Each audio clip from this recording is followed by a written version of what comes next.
जरा video वेखियो, video वेख के मैनू दस्यो कैसी लगी वीडियो। ਵੇਖਿਓ ਰਾ ਆ ਗਈ ਮੈਂ ਪੇਕਿਆਂ ਤੋਂ। ਆ ਦੇਖ ਮੇਰੀ ਭੈਣ ਰਾਣੋ ਵੀ ਮੇਰੇ ਨਾਲ ਆਈ ਆ। ਹੁਣੇ 5-7 ਦਿਨ ਆਪਣੇ ਕੋਲ ਹੀ ਰਹੂਗੀ। ਅੱਛਾ ਭਾਬੀ। ਰਾਣੋ ਤੂੰ ਚੱਲ ਕੇ ਲੰਡੂ ਕੋਲੇ ਬੈਠ, ਮੈਂ ਤੇਰੇ ਵਾਸਤੇ ਚਾਹ ਬਣਾ ਕੇ ਲਿਆਉਣੀ ਆ।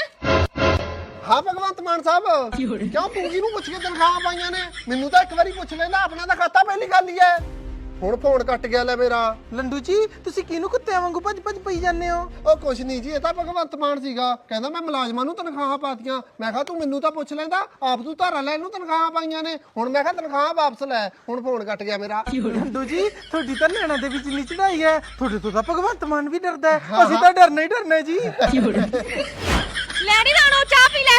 ਦੀਦੀ ਮੇਰੀ ਕੰਨ ਖੋਲ ਕੇ ਗੱਲ ਸੁਣ ਲਓ, ਜੇ ਮੈਂ ਵਿਆਹ ਕਰਾਉਂਗੀ ਤਾਂ ਲੰਡੂ ਜੀ ਨਾਲ ਕਰਾਉਂਗੀ। ਤੁਸੀਂ ਮੈਨੂੰ ਕਦੇ ਦੱਸਿਆ ਨਹੀਂ ਵੀ ਇਹਨਾਂ ਦੀ ਇੰਨੀ ਚੜਾਈ ਹੈ। ਸਾਰਾ ਕੰਮ ਭਗਵੰਤ ਮਾਨ ਸਾਹਿਬ ਇਹਨਾਂ ਨੂੰ ਪੁੱਛ ਕੇ ਕਰਦੇ ਨੇ। ਐਵੇਂ ਤੇਰਾ ਤੂੰ ਸਾਨੂੰ ਤਾਂ ਕਹਿ ਦੱਸਿਆ ਨੀ ਵੀ ਤੇਰੀ ਭਗਵੰਤ ਮਾਨ ਨਾਲ ਸਿੱਧੀ ਗੱਲ ਹੈ ਨਾ। ਜੇ ਐਸੀ ਕੋਈ ਗੱਲ ਹੈਗੀ ਸੀ ਫਿਰ ਤੂੰ ਸਰਪੰਚ ਕੋਲ ਰੋਜ਼ ਕੀ ਧੱਕੇ ਖਾਣ ਜਾਂਦਾ ਹੁੰਦਾ ਸੀ ਵੀ ਮੇਰੀ ਡਿਪੂ ਵਾਲੀ ਕਣਕ ਲਵਾ ਦੇ।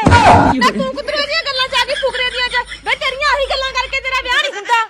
ਵਿਆਹ ਤਾਂ ਭਾਬੀ ਮੇਰਾ ਹੋ ਜਾਣਾ ਸੀ, 10 ਮਿੰਟ ਤੂੰ ਹੋਰ ਨਾ ਆਉਂਦੀ।